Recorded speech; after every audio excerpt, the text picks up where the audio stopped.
let's go first. Overall second round rules. A great take gives you 400 points. A good take, 200. An okay take gives you 100 points. A bad take, still 0. So we're doubling everything up times 2.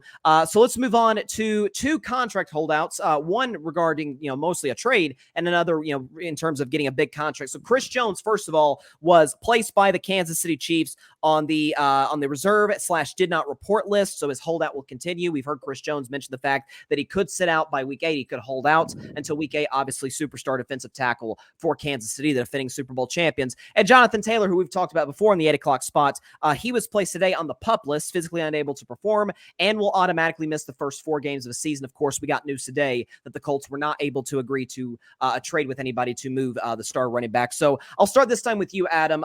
Do you think, or which holdout do you think is more impactful to their teams? Is it Jonathan Taylor to the Colts, or is it Chris Jones to the Chiefs? You know what? Well, we've seen what Patty Mahomes can do with was it 50% new, fresh, young people on his team to win a Super Bowl. Colts are in a bad spot. I think they need. I mean, as much as I like Anthony Richardson, I think he's another quarterback that I was rooting for in the draft to go high because I just love his play style. Jonathan Taylor is just a product of like years of the running back position declining, and a lot of other running backs with bigger contracts years before ruined it for him. And he's coming into that time of his contract where he should be getting a pretty big payday for his skill set. So I absolutely think that based on what the Colts are trying to do with their team, that him holding out and him having issues with the management and owners, and now being on the he's still on the PUP list, so he's going to miss the first 4 games. Yeah, I mean, luckily for them, it's at the start of the season. I think it's going to impact him holding out. It's going to impact the Colts more than Chris Jones on the Kansas City Chiefs, just because we've seen what Patty Mahomes can do with relatively nobody on his team and win the Super Bowl.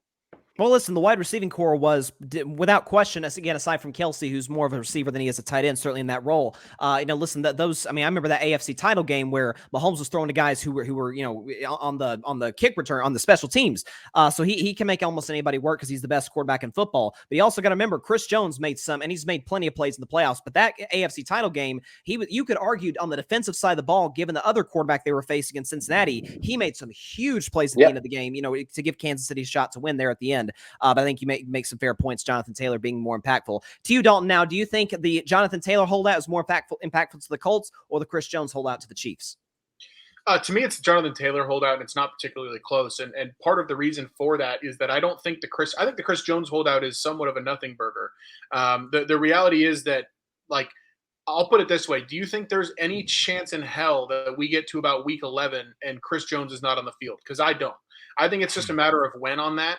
There's also a significant difference between the do not report list and the player unplayable list. Jonathan Taylor is out the first 4 games no matter what. That will impact the season for a team that already doesn't have really many offensive weapons at all, has a rookie starting quarterback who is not as ready as some of the other rookie starting quarterbacks as far as being able to pass the ball accurately. I think the Colts are in big trouble. I think they fumbled the bag by not getting him traded before the deadline. Chris Jones might miss a game or 2, but he's not out for the required 4. He could this holdout could end any day now. I wouldn't be surprised to see it end before their Thursday night opener. I wouldn't be surprised if it's ended before week 2. So to me, I think the Chiefs are going to be fine. Chris Jones will be playing eventually. Maybe he's a little more well rested. Jonathan Taylor being out, that Colts team's already on thin ice.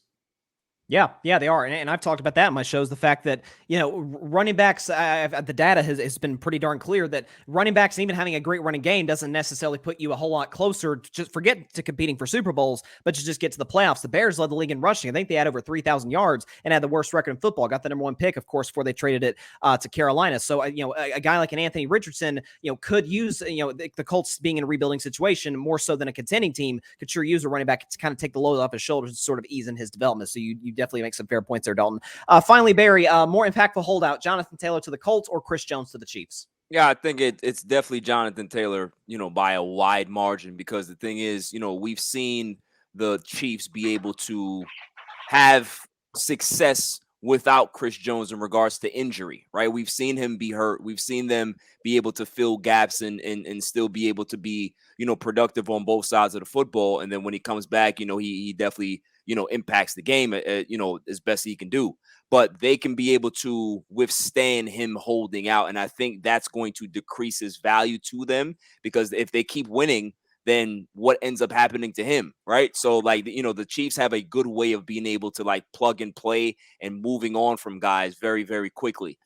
For Jonathan Taylor and the Colts, with a rookie quarterback, you need a running back that you can be able to trust, that won't fumble the ball, that can be able to carry a lot of the workload early on until Richardson gets up to speed. And the fact that he's on the PUP list and he's not going to be available for them to even play, it's a bigger deal, as well as a holdout. There's bad feelings on both sides. There was no trade that happened. So at that point, the Colts are pretty much in a bad spot. So I definitely say the Colts are in a bigger problem than the Chiefs.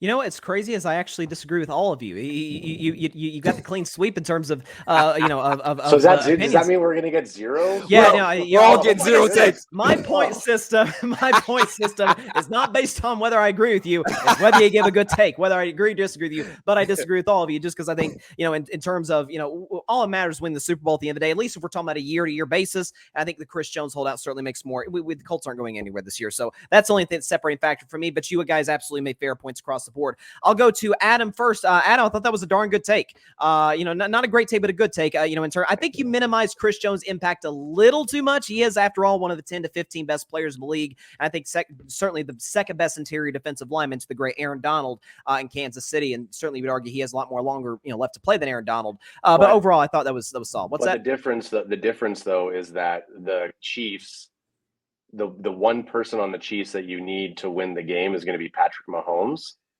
in my opinion. So No. if anybody else that's missing on the team, are they going to feel it? Absolutely. But we talked about what team is going to have is it more of an impact for? It's going to be an impact for the Chiefs regardless, but it's not going to be as an impact as somebody like Jonathan Taylor on the Colts. So yeah, I guess. Thank you for the points. You're very welcome, sir. I'm not going to bite the hand that feeds me there, okay? You know what? Because of your incredibly grateful spirit, I'm going to give you another. Let's put this up here. I'm going to give you another 50 points, okay? And let's just put that graphic up there. Let's give Adam another 50 points. That's that Canadian, kindness that they have up there. I don't appreciate it. You guys are nicer than we are. That's it. All I heard was Adam talking out of turn. I got docked 50 points for that. That's you know what, I disagree. First timer, sorry. Exactly. The respect is earned, not given. So because of the 50 points, you are actually now tied in first place with Dalton Brown with 450 points. Great take, Dalton. I think even though I think the Chris Jones move is more holdout is more impactful. I think the fact when you consider that Jonathan Taylor, obviously with the rookie quarterback coming in, the Colts already being in a bad spot, this just makes things worse. And certainly from a leverage standpoint, that's going to be huge as well. Barry, right now you're in last place, my man. The defending champ is on the ropes. It happens. It happens. All right. It's okay. Listen, but I will say you did make a good point in terms of Jonathan Taylor, Chris Jones being potentially losing leverage because Kansas City, we all expect them to be successful this year, and the more they win, potentially his price tag goes down. But again, I think you're still just a little too much married to the running back position, given that the fact that the position is just fading out of the NFL. That's the only thing that the data is pretty pretty clear in that regard. So